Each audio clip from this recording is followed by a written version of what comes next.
سلامتی ہو۔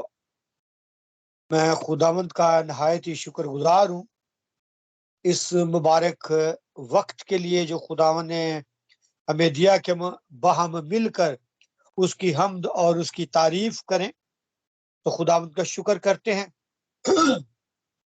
اور شکر گزار ہیں کہ خداوند نے اپنے لوگوں کو آج کے دن کے لیے باہم اکٹھا کیا، اور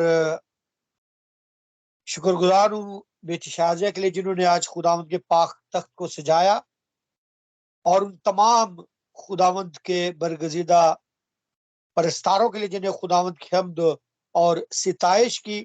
خداوند آپ سب کو برکتوں سے مالا مال کرے۔ عزیزو، جس طرح کے پاسٹر صاحب کو پتہ ہے کہ کافی عرصہ سے میری طبیعت ناساز ہے، گلا خراب اور کھانسی تقریباً 2 مہینے ہونے کو ہے، اور ڈاکٹرز نے ہر طرح کے ایکس ریز ٹیسٹ وغیرہ کیے اور کہتے ہیں کہ جی سب کچھ نارمل ہے، آپ خام خواہ آ جاتے ہو، لیکن پتہ نہیں کیا وجہ ہے کہ آواز میری سے آپ کو اندازہ ہو رہا ہوگا کہ طبیعت میری بہتر ہے پہلے سے بہت زیادہ۔ سو میری آواز پاس صاحب آ رہی ہے اب تک؟ جی بالکل کلیئر ہے۔ چلیں جی، خداوند کا شکر ہے۔ تو آئیں میرے عزیزو، ہم اپنے آپ کو تیار کریں خداوند کی اس زندہ پاک آواز کے لیے جو آج خداوند ہم تک پہنچانا چاہتا ہے۔ تو آئیں ہم اپنے سر خداوند کے حضور جھکائیں اور ہم سب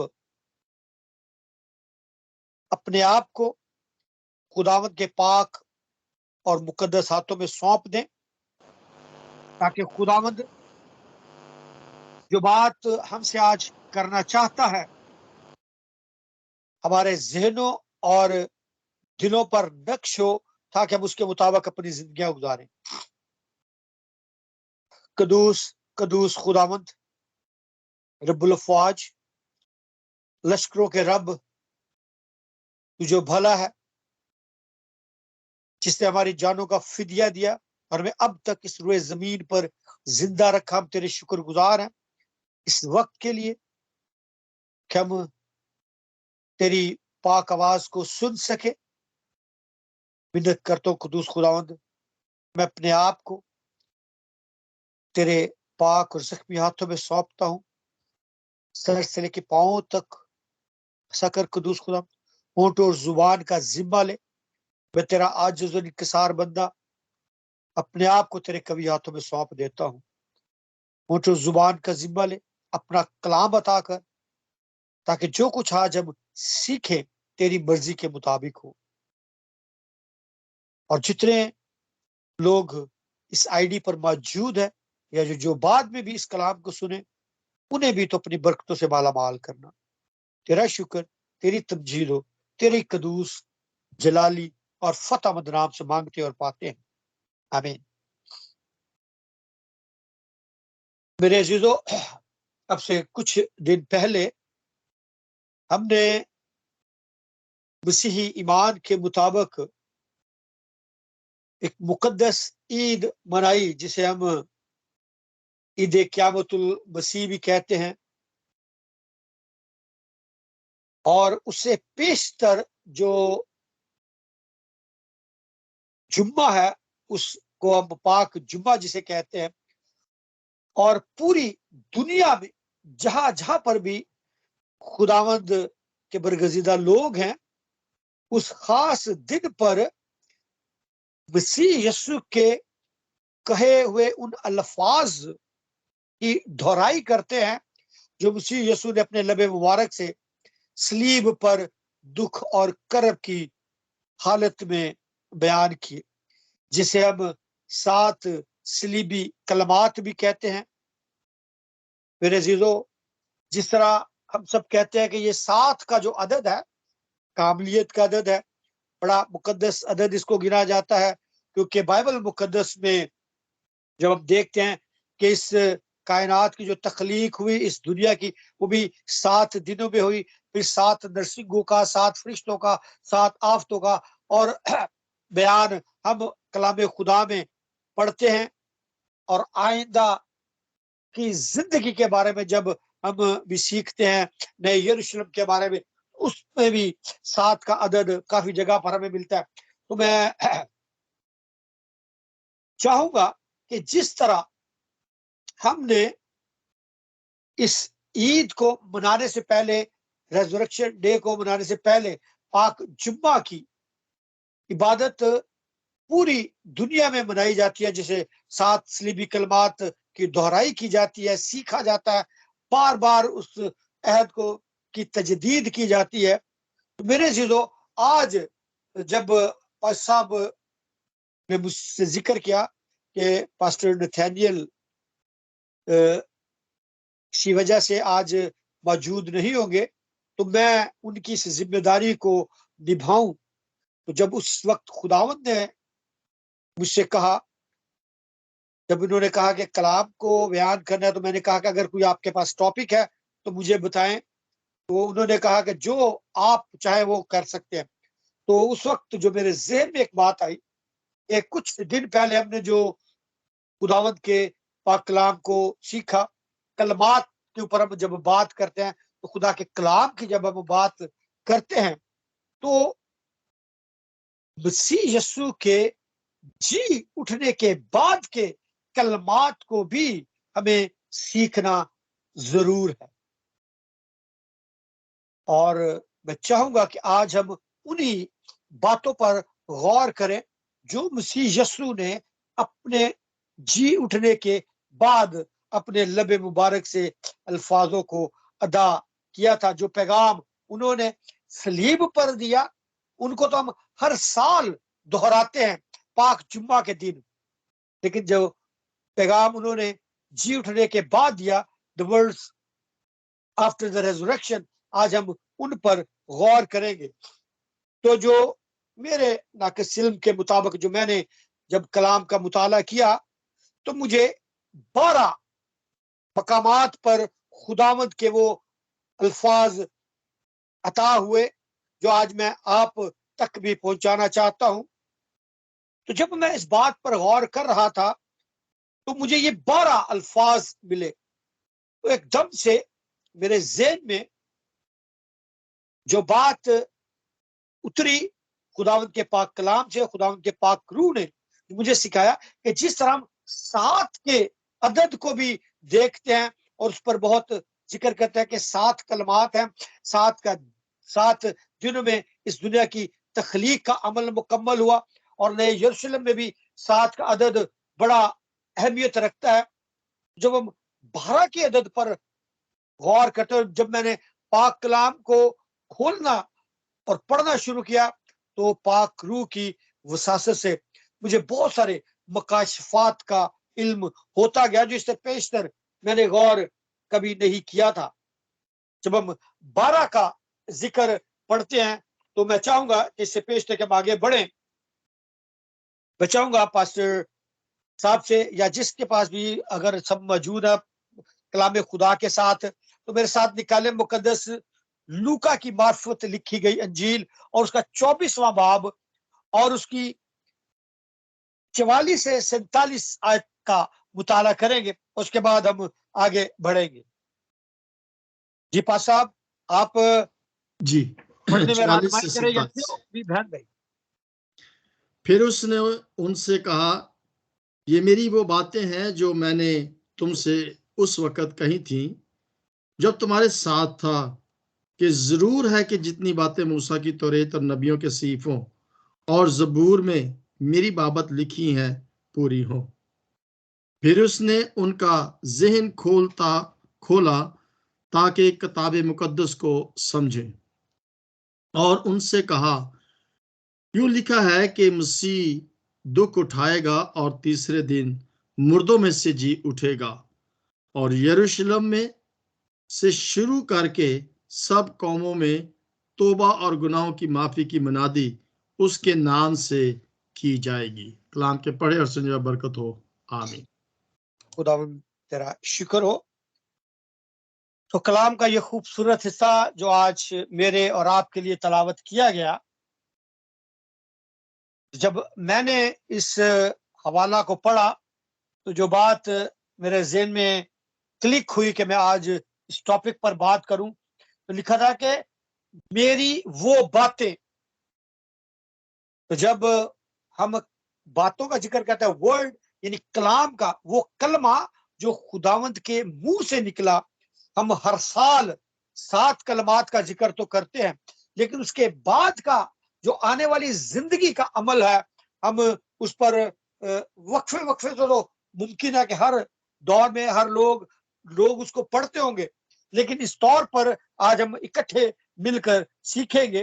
اور جو بات مجھے بڑی اچھی لگی جب اس میں حوالہ کو پڑھ رہا تھا، تو لکھا تھا کہ میری بابت لکھے میں نے ان کے ذہن کو کھولا تاکہ وہ کتاب مقدس کو سمجھے. تو خداوند کا شکر ہو کہ خداوند اپنے کلام سے ہمارے ذہنوں کو کھولتا ہے تاکہ ہم اس کلام کو جو وہ ہمیں دیتا ہے اس کو سمجھیں. میرے عزیزو، جب ہم ذکر کر رہے تھے کہ میں نے 12 کلمات، 12 وہ باتیں خداوند نے کی چنی جو انہوں نے اپنے جی اٹھنے کے بعد عطا کی. جب میں دیکھ رہا تھا 12 کا لفظ، تو میں نے کہا کہ 12 ضرور اہمیت کا حامل ہوگا. اور جس طرح کلام میں لکھا ہے ذہن کو کھولا تاکہ کتاب کو سمجھے. جب میں نے کتاب مقدس کو کھولا تو میرا بھی ذہن اسی طرح کھلتا گیا، خداوند کا کلام مجھے ملتا گیا. تو جو 12 کا عدد میں دیکھ کہ شروع میں ہی جب ہم دیکھتے ہیں کہ مسیح یسوع نے اس کے کلام کو سننے والے بہت تھے، اور ہم اس کو شاگرد کہتے ہیں جو استاد کی باتوں کو سنتا اور سیکھتا ہے. لیکن خداوند کے شاگرد تو بے انتہا انگنت ہے، لیکن میرے عزیزو اس نے چنا ان مقدس 12 لوگوں کو، یعنی مسیح یسوع کے جو حواری کہلائے، شاگرد کہلائے، رسول کہلائے، جن کا ذکر ہمیں چاروں اناجیل میں ملتا ہے، وہ تھے 12. یعنی 12 کا عدد خدا 11 بھی چن سکتا تھا، 13 بھی، اس سے زیادہ بھی یا کم بھی کر سکتا تھا، لیکن کوئی نہ کوئی خداوند کے کلام کی حکمت ہوتی ہے جو ہماری سمجھ سے باہر ہوتی ہے، لیکن خدا اپنے کلام کے وسیلہ سے اپنے مکاشفات اپنے لوگوں پر ظاہر ضرور کرتا ہے. جب میں نے 12 شاگردوں کا ذکر پڑھا تو میرے ذہن میں فوراً سے ایک بات آئی کہ عہد عتیق میں بھی جب خدا نے اپنے لوگوں کو، جن کو کہا کہ تم میری چنی ہوئی نسل، میری قوم ہو، خدا نے اس زمانہ میں بھی بہت ساری اقوام تھی، بہت سارے لوگ تھے، لیکن خدا نے جن کو چنا، یعقوب کو، اور اس کا نام اس نے اسرائیل رکھا، اور اسرائیل کے 12 بیٹے تھے. اس کے 12 بیٹے تھے جو خدا نے اسے عطا کیے، اس سے کم و بیشی نہ ہوئی. اور وہی 12 قبائل خدا نے پھر آگے چل کر ہم دیکھتے ہیں کہ اسرائیل کے 12 قبیلے تھے جن کے نام سے ہر ایک چیز گن جاتی تھی. اور پھر کلام میں خدا نے لکھا کہ جب خداوند نے بحر کلزم کو 2 حصوں میں تقسیم کیا تھا، اور پھر جب وہ بنی اسرائیل وہاں سے نکلے تھے تو اس نے حکم دیا تھا کہ تم کیا کرو، ہر ایک قبیلے کے نام سے 12 پتھر اس سمندر میں سے چن کر لو، اور ان پتھروں سے انہوں نے ان کی یادگار کے لیے وہاں نصب کیے گئے تھے. اور میرے عزیزو، جب ہم 12 قبائل کا ذکر کرتے ہیں تو اگر ہم نئے عہد میں بھی دیکھیں تو نئے یروشلم میں بھی دیکھیں گے تو وہاں پر بھی 12 کا ذکر آپ کو ملے گا. اس نئے یروشلم کی شہر پناہ کی 12 بنیادیں بائبل مقدس میں ملتی ہیں، جس کے 12 دروازے ہوں گے، ان دروازوں پر 12 ہی قسم کے جواہر ہوں گے، اور 12 ہی موتی نصب ہوں گے ان نئے یروشلم میں، جن پر 12 رسولوں کے نام کنندہ کیے ہوں گے، لکھے ہوں گے. اگر آپ چاہیں تو اس کا ذکر آپ مکاشفہ 21ویں باب میں پڑھ سکتے ہیں. اور پھر 12 ستاروں کا ذکر بھی ملتا ہے جو یعنی قبائل کو پریزنٹ کرتے ہیں. یعنی خدا اپنے چنیدہ لوگوں کو کبھی بھولتا نہیں ہے. 12 قبائل اس نے سنے 12 بیٹوں کے نام پر, اور پھر اسی طرح 12 شاگردوں کو چنا کہ نئی آنے والی نسل کو وہ لوگ خدا کے اس کلام کی منادی کرے, خدا کی محبت کا پیغام آگے پوری دنیا تک پہنچائیں. اور جب ہم عہد عتیق میں دیکھتے ہیں, جب ہیکل بنائی گئی, چاہے وہ خیمہ کی ہیکل تھی یا جب سلیمان نے جو ہیکل بنائی, اس ہیکل کا بھی جب ہم ذکر کرتے ہیں تو جو پاک میز بنائی گئی تھی پاک مقام میں, تو خداوند نے ان کو حکم دیا تھا کہ تم ان پر نظر کی روٹیاں گزراننا, جو ہر ہفتہ کو سبت کے دن تبدیل کی جاتی تھی.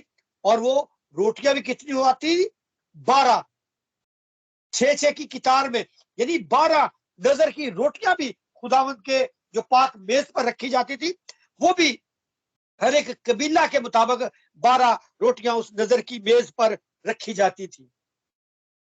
اور پھر اگر ہم یہودی تاریخ کو پڑھیں, ایک دن میں 12 گھنٹے ہوتے ہیں,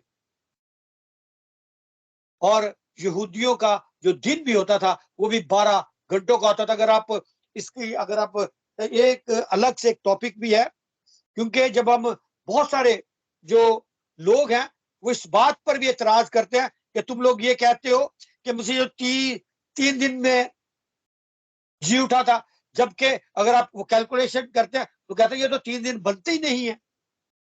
لیکن اگر آپ یہودی تاریخ کے مطابق دیکھیں, کیونکہ وہ ان کا جو دن ہوتا تھا وہ 12 گھنٹوں کا دن ہوتا تھا, اس لحاظ سے جب ہم جمعے کا دن کو کاؤنٹ کرتے ہیں, ہفتے کا دن اور اتوار کا, تو وہ 3 دن ہی کاؤنٹ ہوتے ہیں. میرے عزیزو, اسی طرح اگر یہودی ماہ بھی دیکھیں, جو مہینے ہیں 12 مہینوں کا ایک سال بنتا ہے. تو اور جب ہم خدا کے برگزیدہ لوگوں کا اگر آپ مطالعہ کریں تو جو 12 کا عدد ہے بائبل مقدس میں, جب ہم انبیاء کا ذکر کرتے ہیں تو نبی ویسے تو خداوند کی نظر میں ایک جیسی ہیں, کیونکہ نبی کا مقام نبی کی حیثیت سے ہی ہوتا ہے.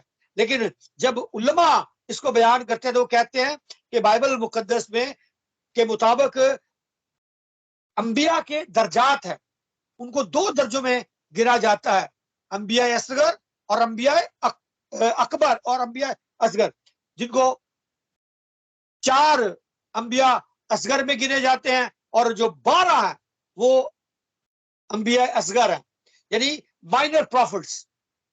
یعنی 12 کا عدد بڑی اہمیت کا حامل ہے. اور جب ہمارے آنے والی زندگی, جب ہم مسیح یسوع مردوں میں سے جی اٹھے تو ہمیں وہ نئی زندگی کا پیغام دیتے ہیں کہ یہ اس دنیا میں جو ہم جی رہے ہیں, مرنے کے بعد ہماری ایک نئی زندگی ہے, اور ہمیں اس نئے یروشلم میں جانا ہے. اور نئے یروشلم میں بھی جیسا میں نے بتایا کہ 12 دروازوں میں سے داخل ہوں گے. تو میرے عزیزو, کہنے کا میرا مطلب یہ ہے کہ 12 کا عدد بڑی اہمیت کا حامل تھا, اور مسیح یسوع کے کلام میں مجھے جی اٹھنے کے بعد جو 12 باتیں مسیح یسوع کی ملی, 12 کلمات جو مسیح یسوع کے ملے, آج وہ میں آپ سب کے سامنے مل کر سیکھوں گا. آئے, جو پہلا پیغام, جو پہلا کلام, جو پہلا کلمہ مسیح یسوع نے ادا کیا, جس طرح مرکز 16ویں باب کا مطالعہ کرے, لکھا ہے, اور اس نے ان سے کہا کہ تم تمام دنیا میں جا کر ساری خلق کے سامنے انجیل کی منادی کرو. جب ہم منادی کا ذکر کرتے ہیں تو مسیح یسوع کے اس کلام کو آگے پہنچانا ہی ہمارا فرض ہے, اور یہی انجیل کی منادی ہے. یعنی انجیل کی منادی خوشخبری کی منادی, یعنی مسیح یسوع مردوں میں سے جی اٹھا, اور جی اٹھنے کے بعد جو پیغام اس نے ہمیں دیا, ہمیں وہ دنیا تک آگے پہنچانا ہے. تو جو پہلا کلام ہے وہ ہے تسلی کا پیغام, اور اس کا ذکر ہمیں ملتا ہے یوحنا 20 باب کی 15ویں آیت میں, جب وہ کہتا ہے کہ آئے عورت، خدا کلام کر رہا ہے، کہتا ہے آئے عورت تو کیوں روتی ہے اور کس کو ڈھونڈتی ہے؟ کس کو ڈھونڈتی ہے؟ یعنی اس کو تسلی دے رہا ہے کہ تو کیوں روتی ہے؟ وہ تو جی اٹھا ہے، اپنے کہنے کے مطابق وہ جی اٹھا ہے، یعنی اب تیرے رونے کا وقت ختم ہو گیا، کیوں رو رہے ہو؟ اب تمہیں رونا نہیں بلکہ خوش ہونا ہے، کیونکہ خوشخبری کا پیغام تم تک پہنچ چکا ہے۔ اور دوسرا کلمہ جو خداوند نے عطا کیا وہ تھا ابدی جلال کا کلام۔ ابدی جلال کا کلام جب وہ یہ کہتا ہے کہ مجھے نہ چھو، کیونکہ میں اب تک باپ کے پاس اوپر نہیں گیا، لیکن میرے بھائیوں کے پاس جا کر ان سے کہہ کہ میں اپنے باپ اور تمہارے باپ اور اپنے خدا اور تمہارے خدا کے پاس اوپر جاتا ہوں۔ یعنی جانے سے پہلے ابدیت کا کلام وہ ہمیں عطا کر گیا۔ اور پھر جب تیسری دفعہ ہم دیکھتے ہیں تیسرا کلام جو خدا عطا کرتا ہے وہ ہے سلامتی کا کلام۔ ابھی یوحنا 20ویں باب کی اس کی 19ویں 23ویں آیت میں آپ اس کو پڑھ سکتے ہیں، جب یسوع اپنے شاگردوں کے درمیان آ کر کھڑا ہو جاتا ہے اور ان سے کہتا ہے کہ تمہاری سلامتی ہو، تمہاری سلامتی ہو، جس طرح باپ نے مجھے بھیجا اسی طرح میں بھی تمہیں بھیجتا ہوں۔ یعنی جو ذکر میں نے پہلے کیا کہ خدا نے کیا حکم دیا ہے، انجیل کی منادی کرنی ہے۔ یسوع یہاں میں کیا کہہ رہا ہے؟ سلامتی کا پیغام دینا کہ تمہاری سلامتی ہو، میں تمہاری سلامتی چاہتا ہوں، اور تم آگے پوری خلق کی سلامتی چاہو، ان تک یہ سلامتی کا پیغام پہنچاؤ۔ اور چوتھا پیغام جو خدا ہمیں عطا کرتا ہے، چوتھی بار جب خداوند کہتا ہے تو کیا کہتا ہے؟ حقیقی ایمان کا پیغام وہ ہمیں دیتا ہے۔ اور حقیقی ایمان کا پیغام کیا ہے ہمارے لیے؟ یسوع کیا کہتے ہیں؟ یسوع نے اس سے کہا کہ تو مجھے دیکھ کر ایمان لایا۔ کس کے بارے؟ توما رسول کو جب کہتا ہے، جب شاگرد اس سے کہتا ہے کہ مسیح یسوع ہمارا آقا، ہمارا استاد جی اٹھا ہے اپنے وعدہ کے مطابق، اپنے قول کے مطابق، لیکن وہ کہتا ہے کہ میں تو اس وقت جب تک اس کے ہاتھوں کے زخموں کو نہ دیکھ لوں، اس میں اپنی انگلی نہ ڈال لوں، میں کیسے مان لوں؟ تو یسوع سے کہتا ہے حقیقی ایمان کا پیغام ہمیں یہاں پر ملتا ہے جب اسے کہتا ہے کہ تو مجھے دیکھ کر ایمان لایا۔ مبارک ہے وہ جو بغیر دیکھے ایمان لائے۔ یعنی ہم لوگ جنہوں نے یسوع کو اس وقت دیکھا نہیں، ہم موجود نہیں تھے، ہم صرف خدا کے کلام کو پڑھ کر سن کر اس پر ایمان لائے ہیں۔ کتنے مبارک ہے وہ لوگ جو بغیر دیکھے اس پر ایمان لیتے ہیں۔ اور پانچواں جو کلمہ آج میرے اور آپ کے لیے ہے وہ ہے رفاقت کا پیغام۔ رفاقت کا مطلب ہوتا ہے میل جول، ایک دوسرے سے میل جول رکھنا، مل کر بیٹھنا، میل جول رکھنا ایک خاندان کی صورت میں۔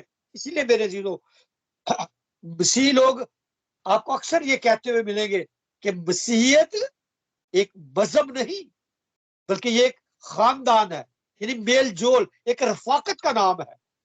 میرے عزیزو، یہی پیغام مسیح یسوع نے اپنے جی اٹھنے کے بعد آسمان پر جانے سے پہلے ہمیں عطا کیا ہے۔ جب صبح ہوتے ہی یسوع کنارے پر کھڑا ہوا اور ان سے کہا کہ بچوں، تمہارے پاس کھانے کو کچھ ہے؟ اس سے کیا بات ظاہر ہوتی ہے کہ وہ ان کے ساتھ ملا، ان کے ساتھ آ کر بیٹھا، کھانے پینے میں ان کے ساتھ شریک ہوا، ان کی رفاقت میں ان کے ساتھ تھا۔ تو مسیح یسوع نے ہمیں رفاقت کا یہ پیغام بھی اپنے جی اٹھنے کے بعد سے دیا ہے۔ اور اس کے بعد جب چھٹا پیغام ہمیں ملتا ہے وہ ہے نبوتوں کی تکمیل کا پیغام۔ اگر ہم لوکا 24ویں باب کا جس ہم نے مطالعہ کیا اس کی 24-25 آیت کو دیکھیں کہ اس نے ان سے کہا کہ آئے نادانو، نبیوں کی سب باتوں کے ماننے میں سست اعتقاد ہو، کیا مسیح کو یہ دکھ اٹھا کر اپنے جلال میں داخل ہونا ضرور نہ تھا. جس طرح جو آج کی تلاوت پہلی تلاوت کی گئی اس میں بھی لکھا ہے کہ جتنی باتیں موسیٰ کی توریت اور نبیوں کے صحیفوں میں میری بابت تھی وہ پوری. یعنی جو کچھ مسیح یسوع کی بابت پیشن گوئیاں کی گئی تھی کہ وہ کس طور پر ایک کنواری سے پیدا ہوگا, دکھ سہے گا, بدکاروں کے درمیان دکھ سہے گا, سب کچھ پورا ہوا اور تیسرے دن جی اٹھے گا. یعنی نبوتوں کی تکمیل کا خود اقرار مسیح یسوع نے خود اپنے شاگردوں کے ساتھ کیا کہ تم جو سست اتقال ہو, اب تمہارے سامنے یہ ساری نبوتیں, سواری پیشن گوئیاں جو انبیاء کرام نے جو کہی تھی وہ تم سب کے سامنے پوری ہوئی ہے. اور پھر 7واں پیغام جو ہمیں ملتا ہے وہ ہے حوصلہ مندی کا پیغام. کیا کہتا ہے؟ ان سے کہا تمہاری سلامتی ہو. یہ ساری وہ باتیں جو مسیح یسوع نے اپنے لب مبارک سے خود کہی ہے. کہتا ہے تم کیوں گھبراتے ہو اور کسی واسطے تمہارے دل میں شک پیدا ہوتے ہیں. میرے ہاتھوں اور پاؤں کو دیکھو. کہتا ہے کہ میرے ہاتھوں اور پاؤں کو دیکھو, یہ تمہارے لیے زخمی ہوئے. نبوت کی تکمیل ہو چکی. اب دکھ جو تمہیں سہنے تھے میں سہ چکا, اب تمہارے لیے دکھ نہیں ہے. حوصلہ رکھو. یہ حوصلہ مندی کا پیغام میرے اور آپ کے لیے تھا میرے عزیزوں. اور پھر 8ویں مرتبہ جب وہ اپنے لبوں کو کھولتے ہیں تو ہمارے لیے کہتے ہیں کہ یہ 8واں جو پیغام ہے, 8واں جو کلمہ تھا وہ تھا وعدے کی تکمیل. لوکا 24 باپ کو اگر دیکھے اس کی 49 یادیں کہتے دیکھو جس کا میرے باپ نے وعدہ کیا ہے میں اس کو تم پر نازل کروں گا.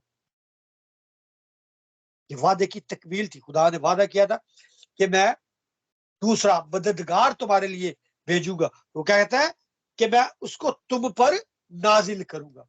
آج جتنے لوگ اس بات پر یقین رکھتے ہیں کہ خدا ان کا پاک روح ہم پر نازل ہوتا ہے اور ہمیں ہدایت دیتا ہے, میرے عزیزو وعدے کی تکمیل بھی یہاں پر ہمیں مکمل نظر آتی ہے. اور پھر 9واں پیغام, 9واں کلمہ جو ہے وہ ہے گلہ بانی کا پیغام. اگر یوحنا کی زبان کا مطالعہ کریں تو وہاں پر میں ملتا ہے خداوند پترس سے کیا کہتا ہے کہ تو کیا کر, میرے برے چرا, میری بھیڑوں کی گلہ بانی کر, تو میری بھیڑے چرا.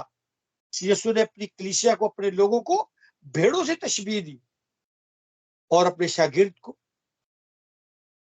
مقرر کر کے کیا کہتا ہے کہ تو میری بھیڑے چرا. یعنی خداوند جانے سے پہلے بھی اور زندہ ہونے کے بعد بھی اس بات کو ان کے سامنے رکھتا ہے کہ تو کیا کرو, گلہ بانی کرو, تم چرواہے ہو, میری بھیڑوں کی نگہبانی کرنا تم پر لازم ہے. اور 10واں جو پیغام میرے اور آپ کے لیے تھا وہ ہے پیروی کا پیغام. میرے یوحنا 21 باب کی 22 آیت کا مطالعہ کریں, لکھا ہے کہ تو کیا کر, میرے پیچھے ہو لے. شمعون پترس سے خدا یسوع مسیح کہتا ہے کہ تو میرے پیچھے ہو لے, یعنی میری پیروی کر, فالو می. میرے عزیزو پیروی کا پیغام میرا یسوع ہمیں دے کر گیا کہ ہمیں اس کی پیروی کرنی ہے. اور پھر اگر متی 28ویں باب کا جب ہم مطالعہ کرتے ہیں اس کی 18ویں آیت میں تو وہاں پر ہمیں کامل اختیار اور قدرت کا پیغام ملتا ہے. یسوع نے پاس آ کر ان سے باتیں کی اور کہا, یعنی یسوع نے خود اپنے لب مبارک سے یہ فرمایا کلمات کہ آسمان اور زمین کا کل اختیار مجھے دیا گیا ہے. کامل اختیار اور قدرت کا یہ پیغام مسیح یسوع اپنے جی اٹھنے کے بعد اپنے شاگردوں سے بیان کرتے ہیں. اور 12ویں مرتبہ جب اپنے لبے مبارک کو کھولتے ہیں تو وہاں پر ہمیں پیغام جو ملتا ہے وہ ہے عالمگیر بشارت، عالمی بشارت کا، خوشخبری کا پیغام۔ وہ کہتے ہیں کہ تم نے کیا کہتے ہیں 28 باب کی 19 آیت میں لکھا ہے، پس جسے ہم ارشاد اعظم بھی کہتے ہیں کہ پس تم جا کر سب قوموں کو شاگرد بناؤ اور ان کو باپ اور بیٹے اور روح القدس کے نام سے بپتسمہ دو، کو یہ تعلیم دو کہ ان سب باتوں پر عمل کریں جن کا میں نے تم کو حکم دیا ہے، اور دیکھو میں دنیا کے آخر تک ہمیشہ تمہارے ساتھ ہوں۔ میرے عزیزو، کتنا خوبصورت پیغام میرا آقا ہمیں دے کر گیا۔ ہر سال ہم ان 7 کلمات پر تو غور کرتے ہیں، اس کی دہرائی کرتے ہیں، ان کو پھر سے سیکھنے کی کوشش کرتے ہیں، لیکن جو کلمات اس نے اپنے جی اٹھنے کے بعد ہمیں دیے ہیں یہ ہم پر لازم ہے، ہم پر فرض ہے کہ ہم ان پر عمل کریں، اور جو وہ حکم دے کر گیا ہے اس کو پورا کریں۔ اور وہ آخری جو کلمہ کہہ کر گیا وہ کیا تھا؟ عالمگیر کی بشارت تھی کہ پس تم جا کر سب قوموں کو شاگرد بناؤ۔ جیسا شروع میں دیکھا کہ ہمیں کیا کرنا ہے، حکم دیا تھا، اسے کہا کہ تمام دنیا میں کسی ایک فرد کے پاس نہیں، ایک خاندان کے پاس نہیں، تمام دنیا میں ہمیں انجیل کی منادی کرنی ہے۔ اور خدا ان کا کلام ہمیں یہ سکھاتا ہے کہ تم ان باتوں کے گواہ ہو، اور دیکھو جس کا میرے باپ نے وعدہ کیا ہے میں اس کو تم پر نازل کروں گا۔ یعنی خداوند کا پاک، اگر ہم اعمال کی کتاب کا مطالعہ کرتے، خداوند اپنے وعدہ کے مطابق اپنے لوگوں کو، جب وہ اپنے آپ کو اکیلا محسوس کر رہے تھے، ڈرے ہوئے تھے، تو جب خداوند کا پاک روح ان پر نازل ہوا، اور وہی پطرس جس نے خوف کہنے میں اس کے موت سے پہلے 3 مرتبہ اس کا انکار کیا تھا، روح القدس کا بسا پانے کے بعد جب وہ کلام کرتا ہے، اس خوشخبری کی منادی کو لوگوں تک پہنچاتا ہے، تو میرے عزیزو وہاں پر 3000 کے قریب لوگ مسیح یسوع پر ایمان لے آتے ہیں۔ یعنی کمزوری کی حالت میں وہ 3 بار انکار کر دیتا ہے اپنے مالک کا، اپنے آقا کا، اپنے استاد کا، لیکن جب قوت پاتا ہے، ایمان کے ساتھ بشارت کرتا ہے، تو میرے عزیزو وہی پتھر جو کمزوری کی حالت میں انکار کر دیتا ہے 3 بار، یہاں پر 3000 کے قریب لوگ مسیح یسوع پر اس کی ایک کلام سے ایمان لے آتے ہیں اور بچ جاتے ہیں۔ اسی لیے کہتے ہیں کہ جب تک عالم بالا سے تم کو قوت کا لباس نہ ملے اسی شہر میں ٹھہرے رہو۔ جب تک ہم خداوند کے حکم کے مطابق ٹھہرے رہتے ہیں، جب ہمیں پاک روح مل جاتا ہے، تو پھر ہم بھی پترس کی معنی جب ہم کلام کریں گے تو میرے عزیزو قوت کا لباس ہمیں ملے گا، ہم قوت پائیں گے، اور پاک روح سے اس کلام کو جب آگے بیان کریں گے تو بولنے والے ہم نہیں بلکہ وہ ہوگا، اور اس کے کلام سے لوگ قوت پائیں گے، برکت پائیں گے، تبدیلی آئے گی، اور وہ لوگ دنیا داری کو چھوڑ کر خداوند کی راہ پر لگ رہیں گے۔ اس لیے اور پھر یسوع کیا کرتا ہے؟ برکت دے کر جدا ہو گیا اور پھر آسمان پر اٹھایا گیا۔ تو آسمان پر اٹھائے جانے سے پہلے جو یہ 12 پیغامات ہم تک پہنچے، میرے عزیزو ہم نے یہ آگے پہنچانے ہیں اور انجیل کی منادی کرنی ہے، تاکہ وہ لوگ جو اب تک خداوند کی قربت سے، اس کی رفاقت سے دور ہیں، اس کی قربت میں آئیں، بچ جائیں، برکت پائیں، اور اس نئی یروشلم میں داخل ہوں۔ میرے عزیزو خداوند مجھے اور آپ اس کلام کے وسیلہ سے برکت دے، آمین۔